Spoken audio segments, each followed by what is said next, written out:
दिल्ली की चमचमाती सड़कों से थोड़ी दूर। दोस्तों, अगर वीडियो अच्छा लगे तो लाइक सब्सक्राइब करना ना भूले। छोटी सी बस्ती थी, टूटी छतें, कच्ची दीवारें और हर घर में संघर्ष की कहानी। उसी बस्ती में रहती थी राधा। उम्र मुश्किल से 22 साल, लेकिन जिम्मेदारियां उम्र से कहीं ज्यादा। राधा की आंखों में सपने तो थे, लेकिन हालात ने उन सपनों को जैसे कैद कर रखा था। पिता कई साल पहले एक दुर्घटना में चल बसे थे और मां की हालत भी कुछ ठीक नहीं थी। वो लंबे समय से बीमार थी, बिस्तर से उठ भी नहीं पाती थी। घर चलाने की पूरी जिम्मेदारी राधा के कंधों पर थी। सुबह 5 बजे उठना, मां को दवा देना, पानी भरना और फिर शहर के बड़े बड़े घरों में जाकर झाड़ू पोंछा करना, यही उसकी जिंदगी थी। लेकिन राधा की सबसे बड़ी ताकत थी उसका स्वाभिमान। वह गरीब जरूर थी, लेकिन उसने कभी किसी के सामने हाथ नहीं फैलाया। एक नया काम, नई उम्मीद। एक दिन बस्ती की एक औरत ने राधा से कहा, सुन, शहर के सबसे बड़े बंगले में नौकरानी की जरूरत है, पैसे भी अच्छे मिलेंगे। राधा के कान खड़े हो गए। कितने पैसे? उसने झिझकते हुए पूछा। कम से कम 15,000 रुपए महीना, और अगर मालिक खुश हो गए तो और भी। राधा के लिए यह बहुत बड़ी रकम थी। उसने बिना देर किए उस बंगले का पता लिया और अगले ही दिन वहां पहुंच गई। करोड़पति का घर। जैसे ही राधा उस बंगले के सामने पहुंची, उसकी आंखें चौंधिया गई।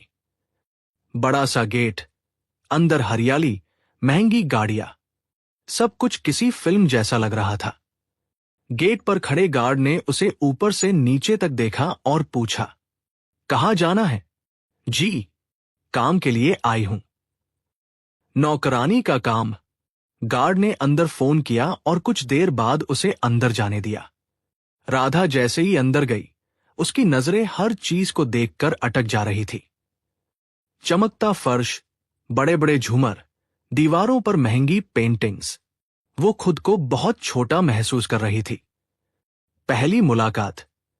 तभी सामने से एक आदमी आता दिखा, करीब 40 साल की उम्र, महंगे कपड़े, हाथ में फोन और चेहरे पर अजीब सा रौब।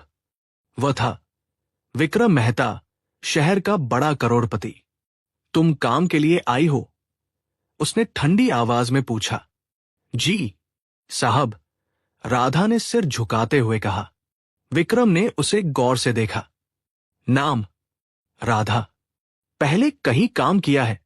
जी, कई घरों में। विक्रम ने कुछ सेकंड तक उसे देखा, फिर बोला, ठीक है, काम मिल जाएगा, लेकिन यहां काम आसान नहीं है। राधा ने तुरंत कहा, मैं मेहनत से नहीं डरती साहब। विक्रम हल्का सा मुस्कुराया, लेकिन वो मुस्कान कुछ अजीब थी। देखते हैं। काम की शुरुआत। राधा ने अगले ही दिन से काम शुरू कर दिया। सुबह से लेकर शाम तक वह पूरे घर को संभालती। सफाई, बर्तन, कपड़े, सब कुछ। धीरे धीरे उसने पूरे घर को अपनी जिम्मेदारी मान लिया। विक्रम के घर में और भी नौकर थे, लेकिन राधा सबसे अलग थी। वह चुपचाप काम करती, किसी से ज्यादा बात नहीं करती। मां की हालत बिगड़ती है। एक शाम जब राधा काम से घर लौटी, तो उसने देखा कि उसकी मां की हालत पहले से ज्यादा खराब थी। मां तेज बुखार में तप रही थी। मां, क्या हुआ आपको?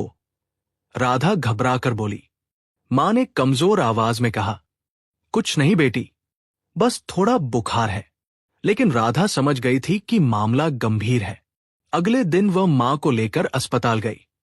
डॉक्टर ने चेकअप किया और गंभीर आवाज में कहा, इनकी हालत ठीक नहीं है, तुरंत इलाज शुरू करना होगा। कितना खर्च आएगा डॉक्टर? राधा ने डरते हुए पूछा। कम से कम 50,000 रुपए। राधा के पैरों तले जमीन खिसक गई। बड़ी परेशानी। 50,000 रुपए। ये रकम राधा ने कभी एक साथ देखी भी नहीं थी। वो अस्पताल के बाहर बैठकर रोने लगी। मैं क्या करूं? मां को कैसे बचाऊं?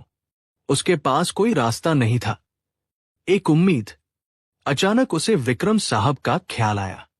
अगर मैं उनसे मदद मांगू, शायद वो मदद कर दे। लेकिन तुरंत ही उसका स्वाभिमान उसे रोकने लगा। नहीं, मैं किसी के सामने हाथ नहीं फैलाऊंगी। लेकिन फिर मां का चेहरा उसकी आंखों के सामने आ गया। आखिरकार उसने फैसला किया, मदद मांगने का फैसला। अगले दिन राधा जल्दी जल्दी काम खत्म करके विक्रम के पास गई। साहब, मुझे आपसे कुछ कहना है। विक्रम ने फोन से नजर उठाई। क्या बात है? राधा की आवाज कांप रही थी। मेरी मां बहुत बीमार है। डॉक्टर ने इलाज के लिए 50,000 रुपए बताए हैं। मेरे पास इतने पैसे नहीं हैं। विक्रम ध्यान से सुन रहा था। तो उसने पूछा, अगर आप मेरी मदद कर दे तो मैं जिंदगी भर आपका एहसान नहीं भूलूंगी। विक्रम की खामोशी। कुछ सेकंड के लिए कमरे में सन्नाटा छा गया। विक्रम ने कुर्सी पर पीछे झुकते हुए कहा, 50,000 रुपए कोई छोटी रकम नहीं है राधा। राधा ने सिर झुका लिया। मैं जानती हूं साहब, लेकिन मेरे पास कोई और रास्ता नहीं है। एक अजीब शर्त। विक्रम ने धीरे से कहा, मैं तुम्हारी मदद कर सकता हूं। राधा की आंखों में उम्मीद चमक उठी। सच साहब? हां। लेकिन राधा का दिल जोर जोर से धड़कने लगा। लेकिन क्या साहब? विक्रम की आंखों में एक अजीब चमक थी। हर मदद की एक कीमत होती है। राधा समझ नहीं पाई। मतलब? विक्रम उठकर उसके पास आया और धीमी आवाज में बोला, अगर तुम मेरी एक शर्त मान लो तो मैं तुम्हें पैसे दे दूंगा। राधा का डर। राधा का दिल बैठ गया। कौन सी शर्त? विक्रम ने उसकी आंखों में देखते हुए कहा, आज रात तुम यही रुकोगी मेरे साथ। राधा के कानों में जैसे किसी ने तेज आवाज में कुछ कह दिया हो। उसका पूरा शरीर कांप उठा। साहब, ये आप क्या कह रहे हैं? इंसानियत की परीक्षा। विक्रम ने ठंडे स्वर में कहा, सोच लो, तुम्हारी मां की जान का सवाल है। राधा की आंखों से आंसू बहने लगे। एक तरफ उसकी मां की जिंदगी और दूसरी तरफ उसका स्वाभिमान। उसके सामने जैसे जिंदगी का सबसे कठिन फैसला खड़ा था। दिल और हालात की लड़ाई। राधा वहां से बाहर निकल आई। उसके कदम लड़खड़ा रहे थे। मैं क्या करूं? मां को कैसे बचाऊं? वो सड़क पर चलते चलते रोने लगी। हर इंसान उसे देख रहा था, लेकिन किसी को उसकी हालत का अंदाजा नहीं था। मां की आवाज। घर पहुंचकर उसने मां को देखा। मां ने कमजोर आवाज में पूछा, क्या हुआ बेटी? पैसे का इंतजाम हुआ? राधा कुछ बोल नहीं पाई, बस मां के पास बैठकर रोने लगी। मां ने उसके सिर पर हाथ फेरते हुए कहा, अगर भगवान ने चाहा तो सब ठीक हो जाएगा। राधा का टूटना। उस रात राधा सो नहीं पाई। विक्रम की बातें उसके कानों में गूंज रही थी। तुम्हारी मां की जान का सवाल है, वो खुद से सवाल कर रही थी। क्या मैं अपने स्वाभिमान की कीमत पर मां को बचा सकती हूं? एक फैसला। सुबह होते ही राधा ने एक फैसला ले लिया। उसने आंखों से आंसू पोंछे और खुद से कहा, अगर मेरी कुर्बानी से मां बच सकती है तो मैं ये भी करूंगी। उसका दिल टूट चुका था, लेकिन वह मजबूर थी। वापस बंगले की ओर। राधा फिर से विक्रम के बंगले की ओर चल पड़ी। हर कदम उसके लिए भारी था। वह जानती थी कि आज उसका जीवन बदलने वाला है। आखिरी उम्मीद। जैसे ही वह बंगले के गेट पर पहुंची, उसने एक बार आसमान की ओर देखा। भगवान, मुझे माफ कर देना। और फिर उसने अंदर कदम रखा। राधा के कदम जैसे पत्थर बन गए थे। बंगले के अंदर हर चीज पहले जैसी ही थी। वही चमक, वही सन्नाटा। लेकिन आज राधा के लिए सब कुछ बदल चुका था। उसका दिल जोर जोर से धड़क रहा था। हर कदम के साथ उसके मन में एक ही सवाल गूंज रहा था, क्या मैं सही कर रही हूं? लेकिन फिर मां का चेहरा उसकी आंखों के सामने आ गया। वो सीधा अंदर चली गई। विक्रम के सामने फिर से। विक्रम अपने कमरे में बैठा था। जैसे उसे पहले से पता हो कि राधा वापस आएगी। राधा ने कांपती आवाज में कहा, साहब, मैं तैयार हूं। विक्रम ने धीरे से उसकी ओर देखा।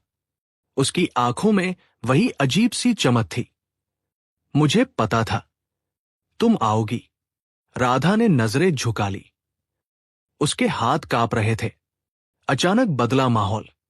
विक्रम उठकर उसके पास आया। कुछ पल तक वह उसे देखता रहा। फिर अचानक उसने कहा, राधा, तुम्हें पता है तुम क्या करने जा रही हो? राधा की आंखों से आंसू गिरने लगे। हाँ साहब, लेकिन मेरे पास कोई और रास्ता नहीं है। कमरे में सन्नाटा छा गया। कुछ सेकंड जो राधा को घंटों जैसे लगे। एक अनसुना सच। अचानक विक्रम ने गहरी सांस ली और कहा, तुम्हें लगता है कि मैं इतना गिरा हुआ इंसान हूं? राधा चौंक गई।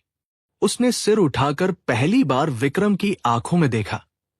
वहां अब वो अजीब चमक नहीं थी, बल्कि कुछ और था। एक दर्द, एक पछतावा। विक्रम की कहानी। विक्रम ने धीरे धीरे बोलना शुरू किया। आज से 10 साल पहले मेरी भी एक बहन थी, सिया। राधा चुपचाप सुन रही थी। वो भी तुम्हारी तरह थी, गरीब लेकिन बहुत स्वाभिमानी। विक्रम की आवाज भारी हो गई। एक दिन उसे भी पैसों की जरूरत पड़ी और उसने एक अमीर आदमी से मदद मांगी। राधा की सांसें रुक गई। और उस आदमी ने भी वही शर्त रखी जो मैंने तुमसे रखी। राधा की आंखों में डर और जिज्ञासा दोनों थे। लेकिन मेरी बहन, उसने मना कर दिया। विक्रम की आंखों से आंसू निकल आए। और उसी रात उसने आत्महत्या कर ली। सन्नाटा और सच्चाई। कमरे में गहरा सन्नाटा छा गया। राधा के आंसू अब रुक ही नहीं रहे थे। विक्रम ने कांपती आवाज में कहा, उस दिन मैंने कसम खाई थी कि मैं कभी किसी मजबूर लड़की का फायदा नहीं उठाऊंगा। असली वजह? राधा ने धीमी आवाज में पूछा। तो फिर आपने मुझसे ऐसा क्यों कहा? विक्रम ने उसकी ओर देखा। मैं देखना चाहता था कि आज भी इस दुनिया में कोई अपनी मजबूरी के आगे झुकता है या नहीं। और तुमने अपनी मां के लिए खुद को कुर्बान करने का फैसला किया। इंसानियत जिंदा है। विक्रम ने तुरंत अपनी दराज से एक लिफाफा निकाला। उसमें पैसे थे। उसने राधा के हाथ में रखते हुए कहा, ये 50,000 रुपए हैं, तुम्हारी मां के इलाज के लिए। राधा की आंखें फैल गई। लेकिन साहब, विक्रम ने उसे रोक दिया। ये मदद है, कोई सौदा नहीं। राधा का टूट कर रोना। राधा वहीं जमीन पर बैठ गई और जोर जोर से रोने लगी। मुझे माफ कर दीजिए साहब, मैंने आपके बारे में गलत सोचा। विक्रम ने उसे उठाया। नहीं राधा, गलती मेरी थी। मैंने तुम्हें उस दर्द से गुजारा जिससे तुम नहीं गुजरना चाहती थी। एक नया रिश्ता। विक्रम ने कहा, आज से तुम इस घर की नौकरानी नहीं हो। राधा हैरान रह गई। तो फिर? आज से तुम मेरी बहन हो। राधा के आंसू और तेज हो गए। वो कुछ बोल नहीं पाई। इलाज और उम्मीद। राधा तुरंत अस्पताल पहुंची। पैसे देखकर डॉक्टर ने इलाज शुरू कर दिया। कुछ दिनों में उसकी मां की हालत सुधरने लगी। धीरे धीरे वो ठीक होने लगी। राधा अब रोज विक्रम के घर जाती थी, लेकिन नौकरानी बनकर नहीं, बल्कि एक परिवार के सदस्य की तरह। विक्रम ने उसकी पढ़ाई भी शुरू करवाई। तुम्हें सिर्फ काम नहीं, अपने सपनों को भी पूरा करना है, उसने कहा। समाज के लिए एक संदेश। कुछ महीनों बाद विक्रम ने एक एनजीओ शुरू किया, सिया फाउंडेशन, जहां उन लड़कियों की मदद की जाती थी जो मजबूरी में गलत रास्ते पर जाने को मजबूर हो जाती है। राधा भी उस फाउंडेशन का हिस्सा बन गई। एक दिन सूर्यास्त के समय राधा और विक्रम छत पर खड़े थे। हवा धीरे धीरे बह रही थी। राधा ने कहा, साहब, नहीं भैया, अगर उस दिन आप भी बाकी लोगों जैसे होते तो शायद मेरी जिंदगी खत्म हो जाती। विक्रम ने हल्की मुस्कान के साथ कहा, नहीं राधा, उस दिन तुमने इंसानियत को जिंदा रखा था। गरीबी इंसान को मजबूर जरूर बना सकती है, लेकिन इंसानियत कभी खत्म नहीं होती। हर अमीर बुरा नहीं होता और हर मजबूरी का फायदा उठाना जरूरी नहीं होता। कभी कभी एक इंसान का सही फैसला कई जिंदगियों को बदल देता है।